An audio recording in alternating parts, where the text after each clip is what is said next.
नमस्कार मित्रों, मैं राजा चौधरी स्वागत करता हूं आप सभी का अपने YouTube चैनल पर। आज की इस वीडियो का उद्देश्य आधुनिक भारत के एक महत्वपूर्ण खंड पर चर्चा करना है। वो महत्वपूर्ण खंड क्या है? स्वतंत्रता आंदोलन। किसी भी एग्जाम हो, यूपीएससी हो या स्टेट सर्विसेज या एसएससी का कोई भी एग्जाम हो, यहां से ठीक ठाक क्वेश्चन हमें देखने को मिलते हैं। यूं कहूं कि आधुनिक भारत के अंदर सबसे महत्वपूर्ण अगर कोई टॉपिक है तो वो राष्ट्रीय आंदोलन है। तो राष्ट्रीय आंदोलन को हम एक श्रृंखला के माध्यम से शुरू करेंगे। तो ये जो राष्ट्रीय आंदोलन है, इसे हम सामान्यतः तीन भागों में बांटते हैं। अगर मैं इनके तीन भागों की बात करूं तो सबसे पहला जो खंड है उसकी शुरुआत 1885 से मानी जाती है। दरअसल जो 1885 है वो कांग्रेस की स्थापना की तारीख है, तो इसीलिए हम इसको 1885 से शुरुआत मानते हैं। लेकिन हम ये भी देखेंगे आज की इस वीडियो के माध्यम से कि 1885 से पहले के कुछ संगठन थे, यहीं से हमारे राष्ट्रीय आंदोलन की शुरुआत होती है। और 1885 से लेकर के 1905 तक का जो एक कांग्रेस का फेज चला, जिसके अंतर्गत कांग्रेस के ऊपर जो वर्चस्वशाली वर्ग था वो एक बुद्धिजीवी वर्ग था, पत्रकार था, व्यापारी वर्ग था, एक शिक्षित वर्ग था, काफी हद तक ये उच्च वर्ग था।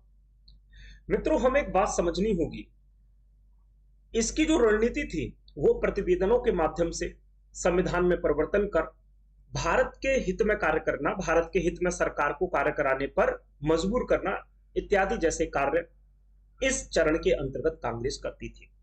1905 से लेकर के 1919 में कांग्रेस के अंदर एक आक्रामकता आ जाती है, एग्रेसिवनेस आती है। जो जो वर्ग इसका प्रतिनिधित्व करता है उसको हम उग्रवादी दल कहते हैं। आगे हम इसके बारे में चर्चा करेंगे। मित्रों, जानकारी के लिए मैं आपको बता दूं कि स्वतंत्रता का जो आंदोलन है इसको जो हम तीन भागों में बांट रहे हैं कांग्रेस से जोड़ करके, लेकिन इसके समानांतर और भी कई धाराएं बह रही थी जिनकी चर्चा हम आगे करेंगे। जैसे क्रांतिकारी आंदोलन थे, साम्यवादियों के अपने आंदोलन थे, और भी कुछ आंदोलन हमें देखने को मिलेंगे, कुछ पार्टीज हमें देखने को मिलेंगी जिनकी चर्चा हम आगे करेंगे। तीसरा चरण होता है मित्रों 1919 से लेकर के 1947, जिसे हम गांधीवादी युग कहते हैं। फिर मैं रिपीट करूंगा अपनी बात को। ये जो तीन चरणों का जो विभाजन हुआ है, इसके केंद्र में कांग्रेस को रखा गया है। और 1885 से 1905 में कांग्रेस क्या कर रही थी, 1905 से 1919 में, 1919 से 1947 में। इनके बीच में हमें क्रांतिकारी आंदोलन भी देखने को मिलेंगे, साम्यवादी आंदोलन भी देखने को मिलेंगे, जिन्हें हम क्रमिक रूप से अध्ययन करेंगे। तो आज की इस वीडियो में हम जो पढ़ने वाले हैं वो पढ़ेंगे मित्रों कांग्रेस की स्थापना से पूर्व स्थापित जो छोटे मोटे संगठन थे उनके बारे में। ये जो वीडियो है काफी फैक्चुअल होगी, ये कंसेप्चुअल ज्यादा नहीं होने वाली है। मित्रों, राष्ट्रीय आंदोलन को प्रेरित करने वाले कारक जो थे उसमें अनेकों कारण थे। जैसे कि जो ब्रिटिशर्स भारत में आए थे उनकी आर्थिक नीतियां क्या थी, जैसे कि मित्रों उनकी भू राजस्व की नीति। भू राजस्व की नीति के अंदर हम जानते हैं स्थायी बंदोबस्त हमें देखने को मिलता है, रैयतवाड़ी सिस्टम देखने को मिलता है, महलवाड़ी सिस्टम हमें देखने को मिलता है। इनके माध्यम से उन्होंने जिस प्रकार से रैयतों का, किसानों का जो शोषण किया था उसे हम इस भू राजस्व व्यवस्था के अंतर्गत देख सकते हैं। और मित्रों इनका एक जो वी उद्योगीकरण था, इस वी उद्योगीकरण के माध्यम से मित्रों इन्होंने क्या किया, भारतीय जो अपने उद्योगों को प्रमोट करने के लिए भारतीय उद्योगों को इन्होंने संरक्षित नहीं किया, या मैं कहूं कि इनकी नीतियों के कारण भारतीय जो हस्तशिल्प उद्योग था वो डिक्लाइन कर गया, जिसे हम विउद्योगीकरण कहते हैं। और मित्रों इनकी जो रेलवे की नीति थी जिसके माध्यम से भारत से धन का बहिर्गमन हुआ। आधुनिक शिक्षा नीति, मित्रों एक ऐसी शिक्षा नीति को इन्होंने इंट्रोड्यूस किया था कि जो शकल से तो भारतीय हो लेकिन मानसिक दृष्टि से उसे अंग्रेज बना दिया जाए। मित्रों विलियम बेंटिंग की एक लाइन है कि भारतीय अंग्रेजों से तो स्वतंत्र हो सकते हैं लेकिन अंग्रेजी मानसिकता से कभी स्वतंत्र नहीं हो सकते। दरअसल विलियम बेंटिंग ऐसा क्यों कह रहा था, क्योंकि विलियम बेंटिंग ने मित्रों क्या किया था कि उसने एक शिक्षा नीति को लागू किया था, मतलब कि एक मैकाले की शिक्षा नीति को लागू किया था, जिसमें कि जो शिक्षा है उसका माध्यम अंग्रेजी रखा जाएगा। और आज भी हमें जो ये जो विलियम बेंटिंग की लाइन है उसे अपने मानसिक स्तर पर एक समाज के अंतर्गत देखा जा सकता है। मित्रों, इस समय पर समाचार थे, उनका एक अहम भूमिका होती है एक राष्ट्रीय आंदोलन को प्रमोट करने के लिए। जैसे कि हम देखते हैं राजा राम मोहन रॉय का संवाद कौमुदी हो, ब्राह्मणिकल मैगजीन हो, या फिर कोई अदर पत्रिकाएं हो, अमृत बाजार पत्रिका है, या क्रांतिकारियों की पत्रिकाएं हैं, वो जन जन तक जाती थी और लोगों के हितों से उनको परिचित कराती थी, बताती थी कि अंग्रेजों की नीतियां कैसी हैं और वो क्या कर रहे हैं। इंग्लैंड में ये एक संसदीय व्यवस्था के तहत चलते हैं और हमारे देश में ये एक औपनिवेशिक व्यवस्था से रूल कर रहे हैं। साहित्य का प्रभाव रहा, किताबें लिखी जाती हैं इस समय पर, जैसे कि नील आंदोलन का या सन्यासी आंदोलन को किताबों के माध्यम से उनका चित्रण किया गया था। जैसे सन्यासी आंदोलन को आनंद मठ में लिखा जाता है, और भी मित्रों पत्रिकाओं के माध्यम से आंदोलनों को इसमें लिखा जाने लगा। राजनीतिक कारण ये था कि मित्रों कि अंग्रेज कभी भारतीय नहीं हो पाए, ये हमेशा विदेशी ही बने रहे। इनकी जो एक दमनशील नीति थी, उससे राजा रजवाड़े भी काफी चिंतित थे, क्योंकि हम जानते हैं कि अवध का किस प्रकार से इन्होंने विलय किया, डलहौजी की हड़प नीति के माध्यम से जो झांसी का इन्होंने कैसे विलय किया, या बेले जली की सहायक संधि रही हो, इन सब चीजों से हम परिचित हैं। परिवहन एवं संचार के साधनों ने लोगों के मध्य की दूरी को कम कर दिया। बंगाल को मित्रों मुंबई से जोड़ दिया, मुंबई को मित्रों दिल्ली से जोड़ दिया।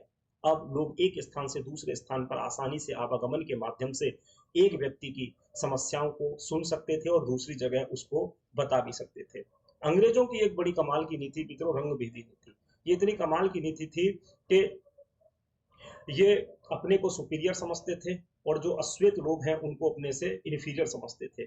और इसी नीति के कारण मित्रों महात्मा गांधी को भी एक ट्रेन से फेंक दिया जाता है अफ्रीका के अंतर्गत। कुछ ऐसे वायसराय रहे जिन्होंने प्रत्यक्ष तौर पर तात्कालिक रूप से राष्ट्रीय आंदोलन को प्रेरित करने में एक काफी महत्वपूर्ण भूमिका निभाई। उनमें से एक है मित्रों लॉर्ड लिटन। लॉर्ड लिटन ने दिल्ली दरबार, लॉर्ड लिटन के समय पर मित्रों दिल्ली दरबार लगता है, और ये दिल्ली दरबार की आलोचना क्यों होती है, क्योंकि इस समय अकाल पड़ रहा था और दिल्ली दरबार में काफी पैसा खर्च किया जा रहा था। वर्नाकुलर प्रेस एक्ट के माध्यम से और के माध्यम से मित्रों जो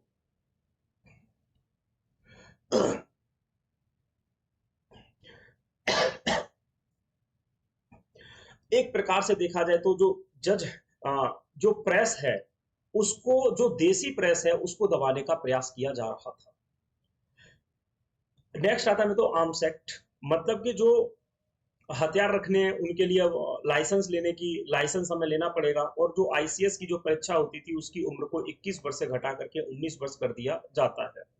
इसी के समय पर सेकंड आंग्ल अफगान युद्ध होता है जो इसमें काफी अहम भूमिका निभाता है। और एक होता है मित्रों एलिवेट बिल विवाद। इन सबकी चर्चा हम आगे करेंगे, यहाँ पर करने का कोई मतलब है नहीं। एलिवेट, क्योंकि ये इन पर काफी अलग से एक एक वीडियो भी बन जाएगा। एलिवेट बिल विवाद क्या है मित्रों, इसकी चर्चा भी हम आगे करेंगे। इसके अंतर्गत जो अंग्रेज और जो भारतीय जज थे उनके मध्य में जो भेदभाव किया जा रहा था, इसकी चर्चा भी हम आगे करेंगे। नेक्स्ट मित्रों, ये जो कांग्रेस की स्थापना 1885 में जो होती है, उससे पहले जो छोटे मोटे जो संगठन हमारे देश में बनाए गए उनकी चर्चा करेंगे, और इनमें सबसे महत्वपूर्ण अगर कुछ रहा तो वो बंगाल है। बंगाल के अंतर्गत मित्रों हम एक नाम जानते हैं, राजा राम मोहन रॉय। राजा राम मोहन रॉय का सामाजिक सुधार आंदोलन में हम डिस्कस ही करेंगे, लेकिन थोड़ा सा यहाँ पर भी देखते हैं मित्रों। इन्हें सबसे पहला समाज सुधारक माना जाता है और इन्हें हिंदू धर्म के अंतर्गत तो एक आधुनिक पुनर्जागरण का पिता भी माना जाता है। मित्रों इनकी खास बात ये थी कि ये भारतीय सभ्यता को तो प्रमोट करते थे, उसके अंतर्गत व्याप्त गौरवान्वित जो चीजें हैं उनको चिन्हित करते थे, और उसके साथ ही मित्रों ये पश्चिमी जो विचार हैं उनसे भी प्रभावित थे। मतलब दोनों को मिला करके ये चलने का कार्य कर रहे थे।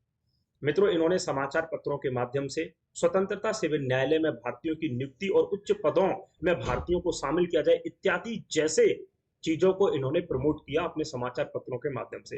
इनके समाचार पत्र कौन कौन से हैं? संवाद कौमुदी हम आगे देखेंगे, Brahmanical magazine, Brahmanical magazine English में था, और मिरातुल अखबार, मिरात उल अखबार। मित्रों मिरातुल अखबार तो आगे चल करके बंद हो जाता है। संवाद कौमुदी जो होता है मित्रों ये बांग्ला में होता है, और जो मिरातुल अखबार जो होता है मित्रों, ये होता है आपका फारसी में। ब्राह्मणिकल मैगजीन होता है मित्रों इंग्लिश में, अंग्रेजी में। और मित्रों राजा राम मोहन रॉय की भूमिका जो 1833 के चार्टर में भी हमें देखने को मिलती है। आगे हम पढ़ेंगे राजा राम मोहन रॉय के बारे में। हेनरी विवियन डेरोजियो का नाम आपको याद रखना है। 1830 के दशक में ये काफी चर्चित थे। मित्रों इनके अनुयायियों को डेरोजियन कहा जाता था, और ये जो हेनरी विवियन डेरोजियो जो थे वो हिंदू कॉलेज कोलकाता के अध्यापक थे। इन्होंने एक पत्रिका का प्रकाशन किया, द ईस्ट इंडियन। इनको भी हम आगे देखेंगे। यहां से हम देखते हैं मुख्यतः क्या है, यहां से एग्जाम में मित्रों क्वेश्चन बनेंगे। सबसे पहले जो बंगाल में एक काफी महत्वपूर्ण संगठन था, उसका नाम है बंग भाषा प्रकाशक सभा, जिसकी स्थापना की जाती है मित्रों 1836 में। और ये किसके द्वारा स्थापना की जाती है? राजा राम मोहन रॉय और कुछ उनके सहयोगियों के द्वारा से स्थापित किया जाता है। इसका उद्देश्य क्या था? जो भी मित्रों अपनी जो मांगे थी उनको प्रार्थना पत्र के माध्यम से अंग्रेजों के समक्ष रखना, सरकार के समक्ष रखना, अंग्रेजी सरकार के समक्ष रखना। एक दूसरा संगठन बनता है लैंड होल्डर सोसाइटी या जमींदारी एसोसिएशन। इसकी स्थापना 1838 में होती है, कोलकाता के अंदर होती है, जो बंगाल की हम पढ़ रहे हैं। इसके संस्थापक द्वारकानाथ टैगोर थे, और इनके साथ कुछ अन्य लोग भी थे, जैसे राधाकांत देव, प्रसन्न कुमार ठाकुर और राजा काली कृष्ण। मित्रों इस संगठन में आपको नाम याद रखना है, द्वारकानाथ टैगोर का, राधाकांत देव, प्रसन्न कुमार ठाकुर का। मित्रों ये इस संगठन का सहयोग करने के लिए एक और संगठन था मित्रों, जिसकी स्थापना 1839 में लंदन में हुई थी। इसके संस्थापक एडम्स थे मित्रों। ये जो संगठन था ब्रिटिश इंडिया सोसाइटी था। क्लियर है? इसके सचिव जो थे वो थे प्रसन्न कुमार ठाकुर। इसके कौन थे मित्रों? ये इसके सचिव थे। अब यहां पर हमें एक महत्वपूर्ण बात याद रखनी है, नाम से ही आपको पता चल रहा होगा जमींदारी एसोसिएशन क्या है, जमींदारों के हितों के लिए इसको बनाया गया था। नेक्स्ट आता है मित्रों BBIES, मतलब कि बंगाल ब्रिटिश इंडिया सोसाइटी।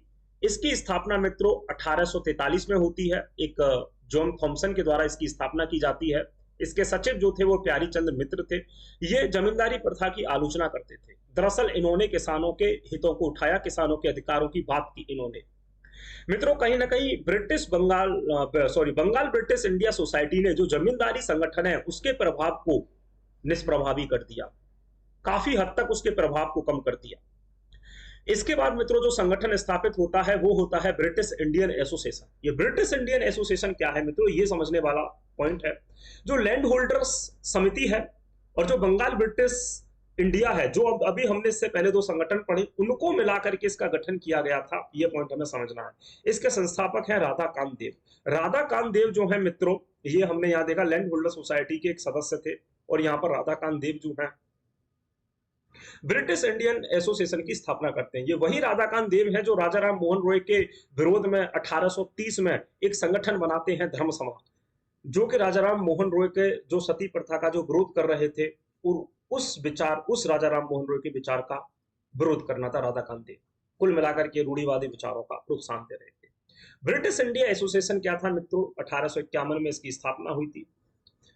ये जमींदारों के हितों की सुरक्षा के लिए था, मतलब कि भूमिपतियों के हितों की बात कर रहा था। इसका एक मुखपत्र जो था वो था हिंदू पैट्रियट था, और इसको एक प्रसिद्ध नाम से भी जाना जाता था, भारतवर्षीय सभा। नेक्स्ट मित्रों जो काफी महत्वपूर्ण है वो है इंडियन लीग। 1875 में शिशिर कुमार घोष के द्वारा इसकी स्थापना की जाती है। शिशिर कुमार घोष जो होते हैं अमृत बाजार पत्रिका के भी संपादक होते हैं, और साथ में इसके जो मालिक हैं, संपादक भी होते हैं मित्रों और मालिक भी होते हैं। और मित्रों इस इंडियन लीग के जो अस्थायी अध्यक्ष होते हैं शंभू चंद्र मुखर्जी होते हैं। इसका उद्देश्य था लोगों के अंदर राष्ट्रवाद की भावना का विकास करना और लोगों को राष्ट्रीय हितों से परिचित कराना।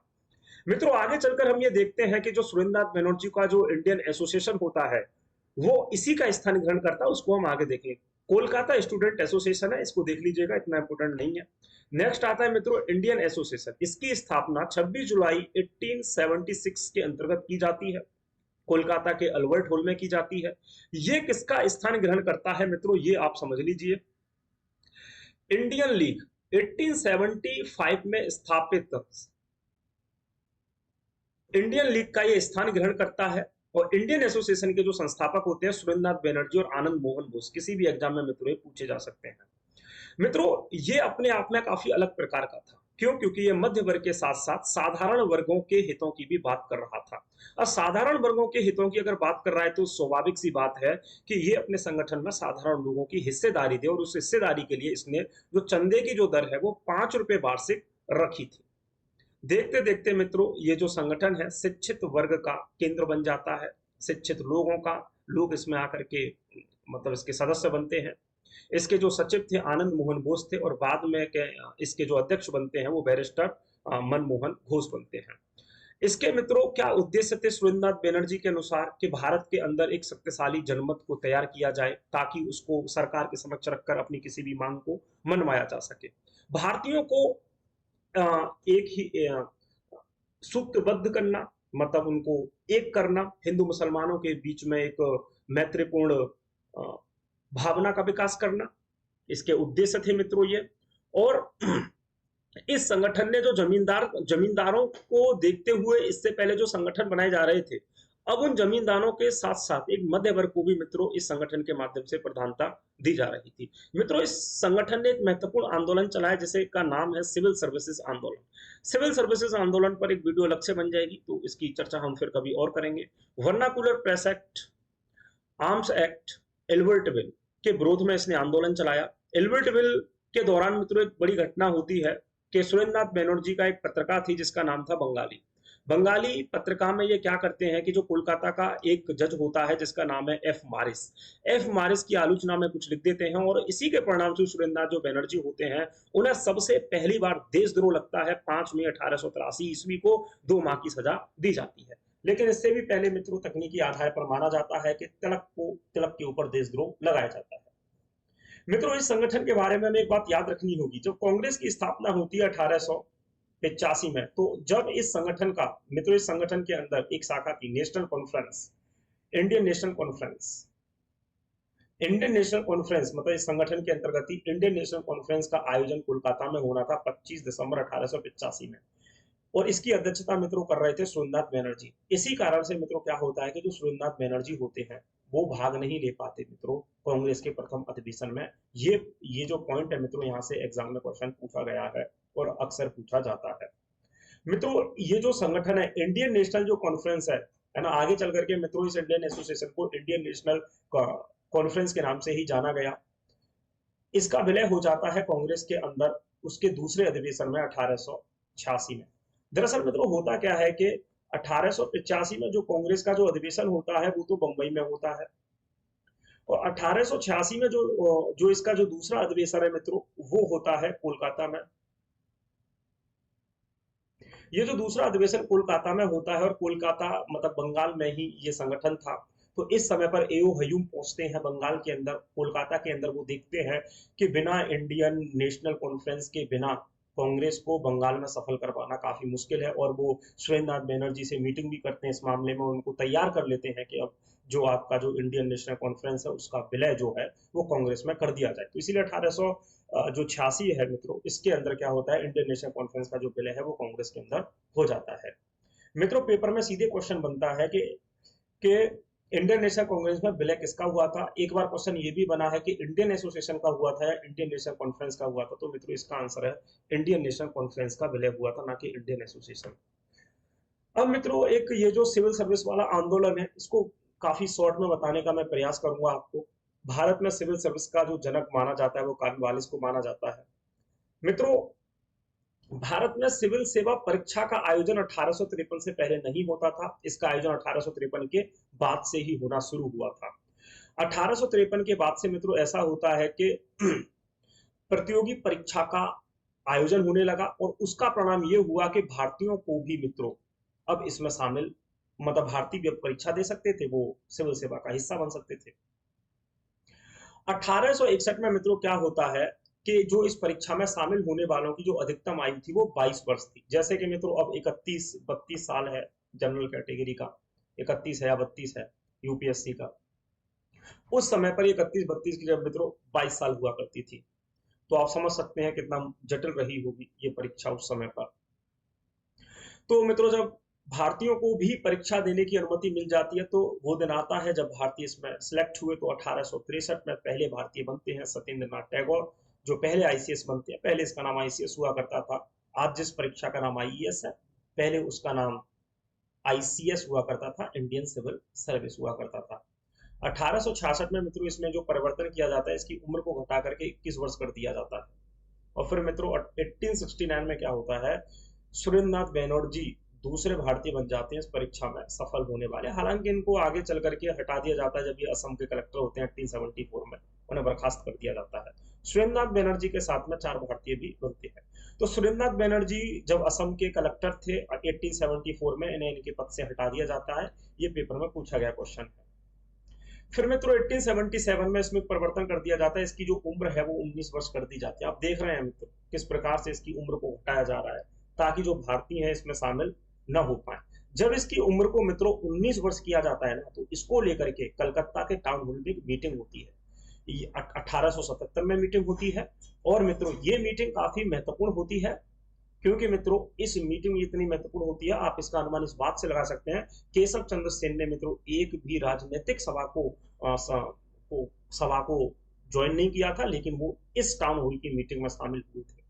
आगे चल करके मित्रों 1929 में सिविल सेवा परीक्षा का जो आयोजन है ब्रिटेन के साथ साथ भारत में भी कराया जाने लगा। अब ये पेपर में क्वेश्चन पूछा गया है कि सिविल सेवा परीक्षा का आयोजन ब्रिटेन के साथ साथ भारत में भी कराया जाने लगा, कब से? मित्रों 1923 से ऐसा होने लगा।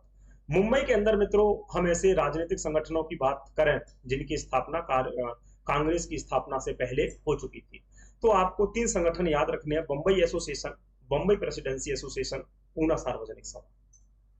काफी फैक्चुअल है मित्रों, आपको सिर्फ डेट याद रखनी है। बंबई एसोसिएशन की स्थापना होती है मित्रों 1882 में, दादा भाई नेहरू जी इसके संस्थापक होते हैं।